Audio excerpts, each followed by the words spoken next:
एका दिवशी एक मनुष्य बुद्धांच्या भेटीस आला आणि त्याने विचारले, दुःखाचं मूळ कारण काय आणि ह्याच्यामधनं मुक्त कसं होता येईल? बुद्धा हलकच हसले आणि म्हणाले, कल्पना करा की एक मनुष्य बुडतोय, खऱ्या नदीत नाही, झोपेत त्याच्या स्वप्नात तो झगडतोय, ओरडतोय, हातवारे करतोय, पण कोणीही बाहेरनं त्याला मदत करू शकणार का? त्याला वाचू शकणार का? नाही. का?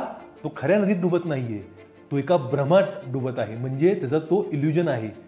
हेच माझ्या मित्रा दुःखाचे मूळ कारण आहे. काय? इग्नोरन्स. म्हणजेच काय? अज्ञान. बुद्ध पुढे म्हणाले, लोक जगात सुखी का नाही? अधिक पैसा, फेम, पॉवर मिळवण्यासाठी धावत राहतात आणि शेवटी मिळतं फक्त एकच गोष्ट, ते म्हणजे जास्तीत जास्त सफरिंग. जसं आपण मृगजळाकडे धावत जातो, आपली तहान वाढतच जाते. हेच होतं मित्रांनो आपल्या डिझायर्स बद्दल.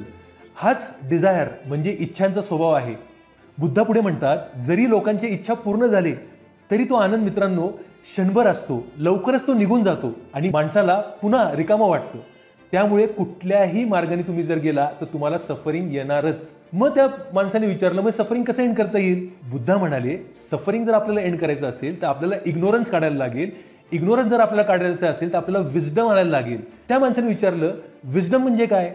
बुद्धाने उत्तर दिलं, जेव्हा ग्रीड म्हणजेच लोभ एका माणसाला येतो तेव्हा माणसाने थांबावं, क्षणभर त्याने विचारावं की ह्या गोष्टींनी मी केल्याने मला खरं समाधान मिळणार आहे का? मला जेव्हा खूप जास्त राग येतो तेव्हा परत मी थांबावं, प्रश्न विचारायला पाहिजे की मी खरंच राग करणं गरजेचं आहे का? ह्याच गोष्टीला बुद्धा म्हणतो विजडम, म्हणजे अवेअरनेस. तुम्ही तुमच्याबद्दल अवेअर झालं पाहिजे, तुम्ही तुमच्या सद्विवेकबुद्धी वापरली पाहिजे आणि मग तुम्ही निर्णय घेतले पाहिजे. असे तुम्ही जर समतोल रीतीने वागलात, जर तुम्ही जागृत झाला, जर तुमची समज वाढली, तर आपला जो इग्नोरन्स आहे, जो की दुःखाचा मूळ कारण आहे, तो साईडला होईल आणि आपल्याला दुःखाकडनं मुक्ती मिळेल. बुद्ध शेवटी म्हणतात, the world is not our prison, our prison is our mind. म्हणून जर आपण जागा झालो, सत्याचा शोध लावला, तर आपल्याला नक्की मुक्ती मिळेल, आपले दुःख दूर होतील आणि आपण या जीवनामध्ये सुखी राहू शकतो. धन्यवाद.